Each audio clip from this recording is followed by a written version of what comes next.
පළාත් ආයතන 152ක් 152 உள்ளாட்சி சபைகளை அமைப்பதற்கு உறுப்பினர்கள் வர்த்தமானியில் அறிவிக்கப்பட்டவுடன் அமைக்கும் நிலை எமக்கு உண்டு. தலைவர்கள் உப தலைவர்களின் பெயர்கள் எம்மிடம் கோரப்பட்டுள்ளன. அதனை நாம் அனுப்பி வைப்போம். 152 உள்ளாட்சி மன்றங்களையும் அமைப்போம். ஒரே முகமாக நாம் வெற்றியிட்டிருக்கும் உறுப்பினர்கள் எம்மிடமே உண்டு. இடிபாடுகள் இணைந்தால் ஓரிரு அடிகள் பின்னால் இருக்கின்றோம். அந்த 115 சபைகளையும் நாம் அமைப்போம். இதுதான் ஜனநாயகம். மக்களின் விருப்பத்தை தெரிவித்திருக்கிறார்கள். இவர்கள் சபைகளை அமைக்க வேண்டும் என அவர்கள் கூறியுள்ளனர். கருத்து நேரடியாக பிரதிநிதித்துவப்படுத்துவது எங்கு? இடிபாடுகள் இணைந்து சபை ஒன்றை அமைக்க வேண்டும் என்று மக்கள் ஆணை எங்கும் வழங்கப்படவில்லை.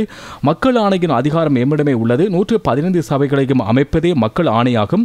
அது மக்கள் ஆணையை மதிப்பதாகும். வேறு ஏதேனும் செய்ய முற்பட்டால் எஞ்சியவைகளையும் நாமே அமைப்போம். எமக்கு மக்கள் ஆணை கிடைத்திருக்கின்றது. அந்த மக்கள் ஆணையை பிரதிநிதித்துவப்படுத்தி மக்கள் இருக்கின்றார்கள். அந்த மக்கள் யார்? இலங்கை வரலாற்றில் முற்போக்கு ரீதியிலான மக்களினால் தேசிய மக்கள் சக்தி அரசாங்கத்தை அமைத்துள்ளார்கள். அதற்கு மக்கள் ஆணையை வழங்கியுள்ளார்கள். அவர்கள் முற்போக்கு ரீதியிலான மக்களாகும். சாதாரண மக்கள் கவனித்துக் கொள்ளப்படாதவர்கள். அனைத்தையும் தெரிந்த அனைத்தையும் வழிநடத்தக்கூடிய அரசு உஷ்ணமுள்ள அணியிடம் அதிகாரம் உண்டு. அரசியல் வரலாற்றை பாருங்கள்.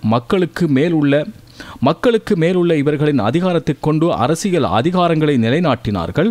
மக்கள் அதனை நிலைநாட்டி மக்களாக உள்ள மக்களோடு செயற்படக்கூடிய புதிய அரசியல் தலைமைத்துவத்துக்காக மக்கள் முன்வந்து எமக்கு வாக்களித்துள்ளார்கள். නව දේශපාලන නායකත්වයක් වෙනින් ජනතාව පෙරට ඇවිල්ලා අපිට ඡන්දෙ දීලා තිබෙනවා.